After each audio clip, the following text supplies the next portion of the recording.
आज हम बात करेंगे the rise of CJP, India generation Z revolution. आप इमेजिन करें ऐसी पॉलिटिकल मूवमेंट हो जो ना ही इलेक्शन लड़ रही हो, ना ही उसके पास कोई पॉलिटिकल ऑफिस हो और ना ही कोई चैनल उसको सपोर्ट कर रहा हो, लेकिन फिर भी सिर्फ चंद दिनों में लाखों नहीं करोड़ों लोगों तक पहुंच जाए और फिर अचानक सोशल मीडिया अकाउंट्स डिसअपेयर हो जाएं, वेबसाइट इनएक्सेसिबल हो जाए, थ्रेड्स के इल्जामात लगना स्टार्ट हो जाए और नेशन वाइज कंट्रोवर्सी स्टार्ट हो जाए। और ये सब क्यों? सिर्फ मीम्स की वजह से या इसलिए कि भारत की नौजवान नस्ल अब गुस्से में है? आज भारत में एक नई डिजिटल पॉलिटिक्स पैदा हो रही है जहां मीम्स स्पीच से ज़्यादा पावरफुल कुछ भी नहीं रहा, जहां इंस्टाग्राम रील्स पॉलिटिकल रैलीज को चैलेंज कर रही है, जहां नौजवान ट्रेडिशनल पॉलिटिशियन से ज़्यादा मीम्स पेजेस पर ट्रस्ट करते हैं।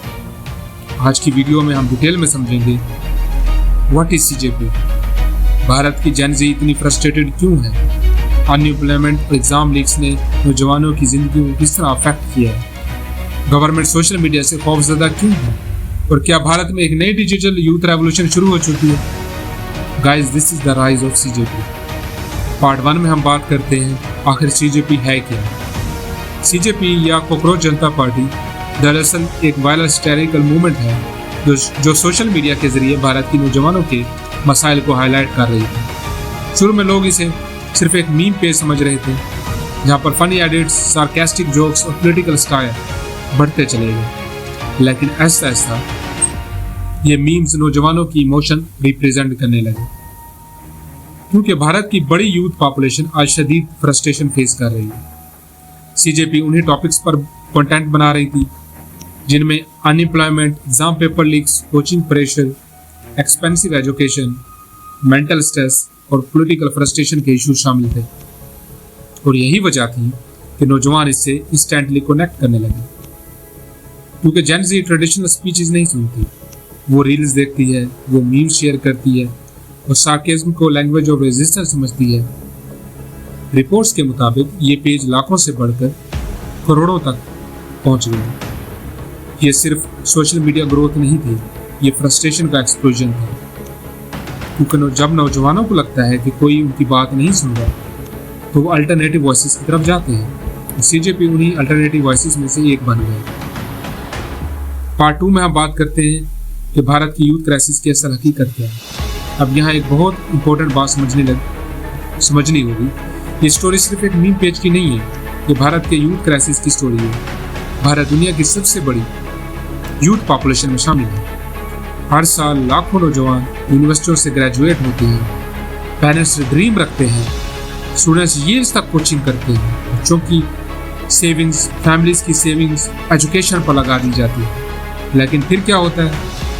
रियलिटी हिट करती है, जॉब्स बहुत लिमिटेड है, कॉम्पिटिशन एक्सट्रीम है। एक छोटी सी गवर्नमेंट जॉब के लिए लाखों एप्लीकेशन आती हैं और फिर इसके अलावा रिपीटेड एग्जाम पेपर लीक्स नौजवानों की ज़िंदगी को मुश्किल बना देते हैं और उनके ट्रस्ट को डिस्ट्रॉय कर देते हैं। आप इमेजिन करें, आप कई साल मेहनत करें, रातों की नींद सेक्रीफाइस करें और फिर एग्ज़ाम लीक हो जाए। ये बहुत अनफेयर है, ये साइकोलॉजिकली डिवास्टेटिंग होता है। इसलिए आज भारत की बड़ी तादाद फ्यूचर के बारे में फिक्रमंद है। न्यू जनरेशन को लगता है हमारी हार्डवर्क का रिवॉर्ड कहाँ है, और सोशल मीडिया इस फ्रस्ट्रेशन को मजीद एम्पलीफाई कर देती है। इंस्टाग्राम पर हर कोई सक्सेसफुल नजर आता है, luxury lifestyle, foreign trips, perfect lifes, और दूसरी तरफ एक एवरेज स्ट्रगलिंग स्टूडेंट जो कि बहुत परेशान रहता है। और यही कंपैरिजन एंजाइटी क्रिएट करता है, मेंटल प्रेशर को बढ़ा देता है और फिर मीम्स इमोशनल एस्केप बन जाते हैं। यही वजह है कि पॉलिटिकल मीम कल्चर भारत में इतनी तेजी से ग्रो कर रहा है, बल्कि भारत में नहीं पूरी दुनिया में बड़ा तेजी से ग्रो कर रहा है। पार्ट 3 में हम बात करते हैं मीम कल्चर कैसे पॉलिटिकल वेपन बन रहा है। यहाँ मॉडर्न पॉलिटिक्स की सबसे बड़ी इंटरेस्टिंग रियलिटी सामने आती है। पहले पॉलिटिक्स न्यूज़पेपर से इन्फ्लुएंस होती थी, फिर चैनल्स पावरफुल बने, लेकिन अब इंस्टाग्राम और रील्स पब्लिक ओपिनियन को शेप करती है और जेन ज़ी ट्रेडिशनल मीडिया पर बहुत कम ट्रस्ट करती है क्योंकि नौजवानों को लगता है कि मेन स्ट्रीम मीडिया अक्सर पॉलिटिकल नैरेटिव को फॉलो करता है, इसलिए वो अल्टरनेटिव डिजिटल क्रिएटर की तरफ जाते हैं। और यही वजह है कि मीम पेजेस आप पॉलिटिकल इन्फ्लुएंस हासिल कर रहे हैं, क्योंकि मीम्स कम्प्लेक्स इश्यूज को सिंपल और रिलेटेबल बना देते हैं। सिर्फ एक फनी इमेज या फनी मीम कभी कभी पूरा पॉलिटिकल मैसेज डिलीवर कर देती है। ये ट्रेंड सिर्फ भारत में ही नहीं बल्कि पूरी दुनिया में फैल रहा है। अमेरिका में भी मीम कल्चर इलेक्शंस को इन्फ्लुएंस करता है। यूरोप में टिकटॉक पॉलिटिक्स बढ़ रही है। मिडिल ईस्ट में डिजिटल एक्टिविज्म ऑन राइज है, क्योंकि मॉडर्न पॉलिटिक्स अब अटेंशन इकोनॉमी बन चुकी है। आज के दौर में जो वायरल है वो पावरफुल है, और सीजेपी ने यही फार्मूला परफेक्टली इस्तेमाल किया और इतना ग्रो कर रहा है। पार्ट 4 में हम बात करते हैं क्रैकडाउन एलिगेशंस और freedom of speech debate. Guys, फिर अचानक कंट्रोवर्सी ने डेंजरस टर्न लिया। सीजेपी के फाउंडर ने दावा किया है कि उसकी वेबसाइट रिमूव कर दी गई, सोशल मीडिया अकाउंट्स रिस्ट्रिक्ट हुए, इंस्टाग्राम कंप्रोमाइज हुआ, फैमिली थ्रेट्स मिलना स्टार्ट हो गए। इसकी कोई ऑफिशियल कंफर्मेशन सामने तो नहीं आई, लेकिन ऑनलाइन डिबेट एक्सप्लोड कर गई है। सोशल मीडिया पर लोग पूछने लगे क्या क्रिटिसिज्म बर्दाश्त नहीं किया जा रहा। डिजिटल राइट्स एक्टिविस्ट ने भी कंसर्न रेज किए हैं। यहाँ एक बड़ा सवाल सामने आता है, क्या governments world wide digital criticism से खौफजदा हो रही है? क्योंकि गाइस, इंटरनेट ने पावर स्ट्रक्चर को बदल दिया है। पहले इंफॉर्मेशन कंट्रोल करना बहुत आसान हुआ करता था, लेकिन आज के दौर में एक मीम 1000 स्क्रीनशॉट्स में सर्वाइव करती है।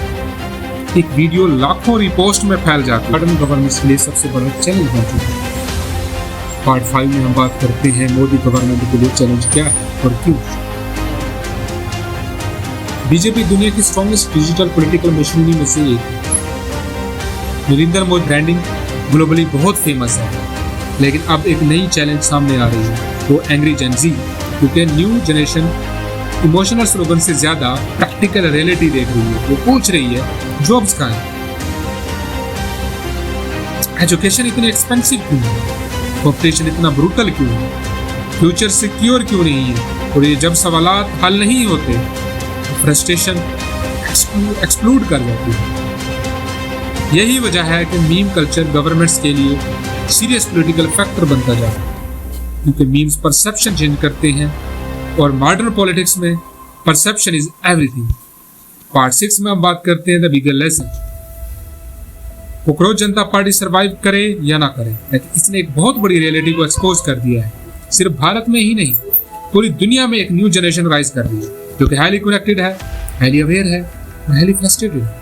ये जनरेशन इंस्टेंट इन्फॉर्मेशन की आती है, ये कंपेयर करती है, ये क्वेश्चन करती है, ये अथॉरिटी को ब्लाइंडली एक्सेप्ट नहीं करती बल्कि अकाउंटेबल ठहराती है। इसलिए फ्यूचर पॉलिटिक्स ड्रामेटिकली चेंज होने वाली है। पहले रैलीज इलेक्शन जितवाती थी, अब डिजिटल नैरेटिव इलेक्शंस के लिए बहुत इन्फ्लुएंस कर रहे हैं। पहले स्पीचेस पावरफुल हुआ करती थी, अब मीम्स पावरफुल है।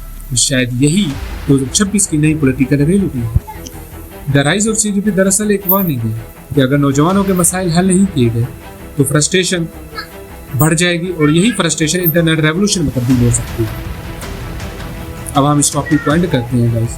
तो आप क्या सोचते हैं, क्या सीजेपी सिर्फ एक मीम मूवमेंट है, तो भारत में एक नई डिजिटल यूथ रेवोल्यूशन शुरू हो चुकी है? कमेंट सेक्शन में अपनी ओपिनियन जरूर बताएं। और अगर आप चाहते हैं कि current affairs, Pakistan affair, global politics और जियो पॉलिटिकल एनालिसिस की ऐसी वीडियो, ऐसी प्रोफेशनल और डीप वीडियो आप तक पहुँचती रहें, तो आप प्लीज़ सब्सक्राइब करें द क्विक एनालिसिस, कि हम सिर्फ खबरें नहीं देते बल्कि न्यूज़ को भी डिकोड करते हैं। मिलते हैं किसी और टॉपिक के साथ। अल्लाह हाफिज़, टेक केयर।